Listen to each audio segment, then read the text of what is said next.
surging belief in alien visitors is becoming a serious problem for our society. By Tony Milligan. The idea that aliens may have visited the Earth is becoming increasingly popular. Around a fifth of UK citizens believe Earth has been visited by extraterrestrials, and an estimated 7% believe that they have seen a UFO. The figures are even higher in the US, and rising. The number of people who believe UFO sightings offer likely proof of alien life increased from 20% in 1996 to 34% in 2022. Some 24% of Americans say they've seen a UFO.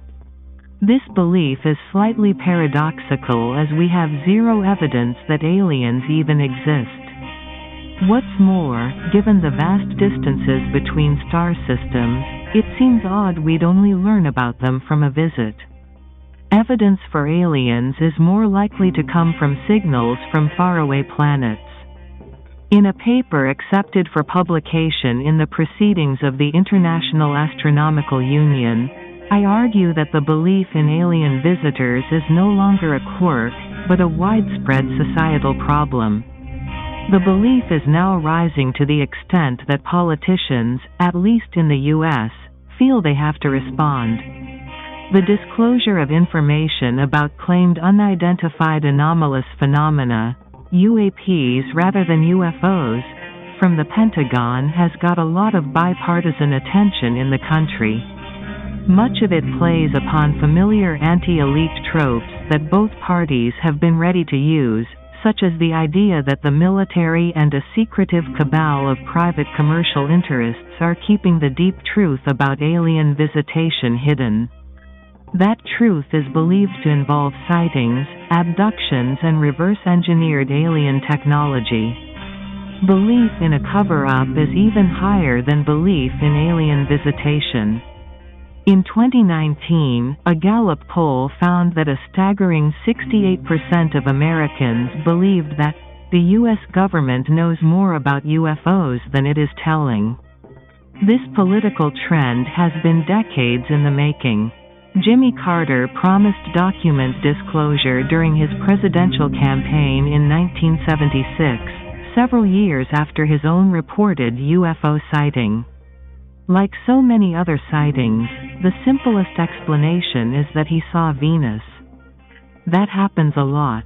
Hillary Clinton also suggested she wanted to open Pentagon files as much as I can during her presidential campaign against Donald Trump.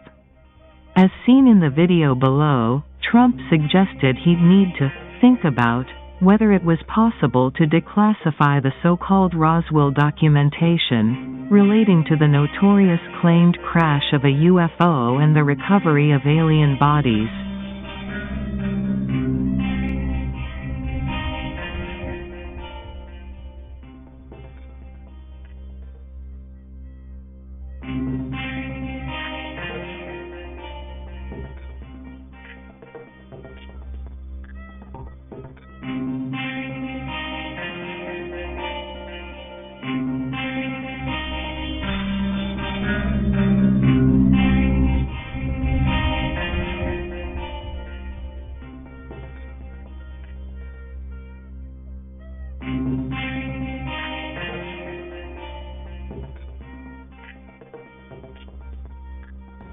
Before you leave office, will you let us know if there's aliens? Because this is the only thing I really want to know. I want to know what's going on. Would you ever open up Roswell and let us know what's really going on there? So many people ask me that question. I know, it sounds almost ridiculous, but it's actually the real question I want to know. It sounds like a cute question, but it's actually, there are millions and millions of people that want to go there, that want to see it. I won't talk to you about what I know about it, but it's very interesting. But Roswell's a very interesting place with a lot of people that would like to know what's going on. So you're saying you may declassify? Oh. You'll take it? Well, I'll have to think about that. Former President Bill Clinton claimed to have sent his chief of staff, John Podesta, down to Area 51, a highly classified U.S. Air Force facility, just in case any of the rumors about alien technology at the site were true. It is worth nothing that Podesta is a longtime enthusiast for all things to do with UFOs. The most prominent current advocate of document disclosure is the Democratic Senate leader Chuck Schumer. His stripped-back 2023 UAP disclosure bill for revealing some UAP records was co-sponsored by 3 Republican senators. Pentagon disclosure finally began during the early stages of Joe Biden's term of office, but so far there has been nothing to see. Nothing looks like an encounter. Nothing looks close. Still, the background noise does not go away.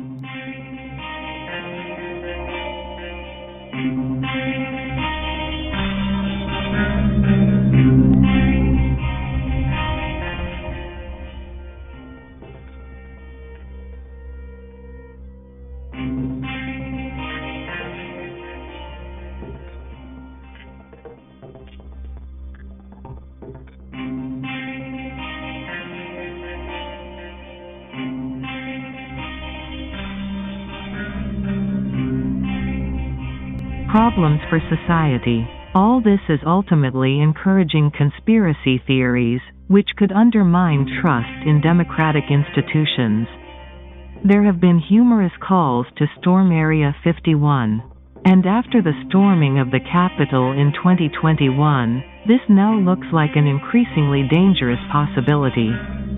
Too much background noise about UFOs and UAPs can also get in the way of legitimate science communication about the possibility of finding microbial extraterrestrial life. Astrobiology, the science dealing with such matters, has a far less effective publicity machine than ufology. History, a YouTube channel part owned by Disney, regularly delivers shows about ancient aliens.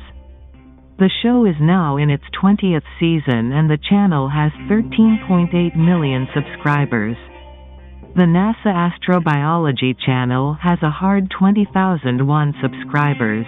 Actual science finds itself badly outnumbered by entertainment repackaged as factual. Alien visitation narratives have also repeatedly tried to hijack and overwrite the history and mythology of indigenous people. The first steps in this direction go back to Alexander Kazantsev's science fiction tale Explosion, The Story of a Hypothesis, 1946. It presents the 1908 Tunguska meteorite impact event as a Nagasaki-like explosion of an alien spacecraft engine.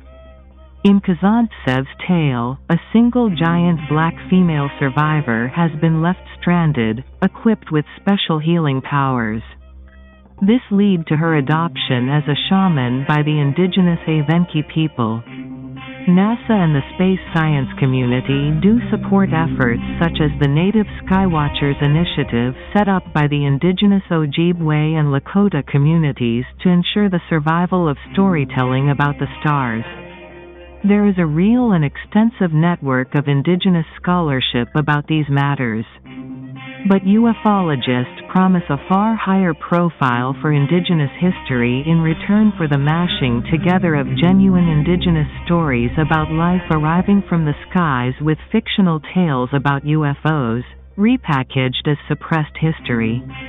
The modern alien visitation narrative has not, after all, emerged out of indigenous communities. Quite the opposite.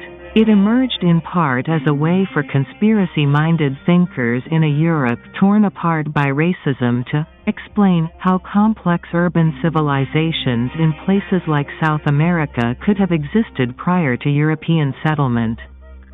Squeezed through a New Age filter of 1960s counterculture, the narrative was flipped to value indigenous people as having once possessed advanced technology. Once upon a time, according to this view, every indigenous civilization was Wakanda, a fictional country appearing in American comic books published by Marvel Comics. If all of this stayed in its own box, as entertaining fiction, then matters would be fine. But it doesn't, and they aren't. Visitation narratives tend to override indigenous storytelling about sky and ground. This is a problem for everyone, not just indigenous peoples struggling to continue authentic traditions. It threatens our grasp of the past. When it comes to insight into our remote ancestors, the remnants of prehistoric storytelling are few and precious, such as within indigenous storytelling about the stars.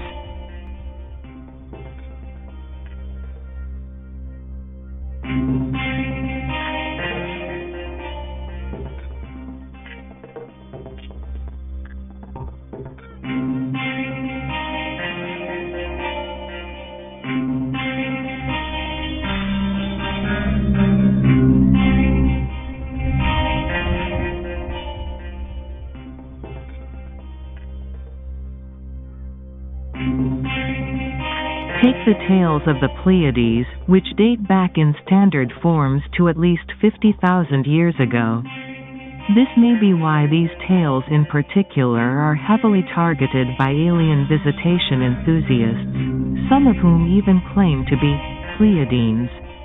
No surprises, Pleiadians do not look like the Lakota or Ojibwe, but are strikingly blonde, blue-eyed, and Nordic. It is increasingly clear that belief in alien visitation is no longer just a fun speculation, but something that has real and damaging consequences.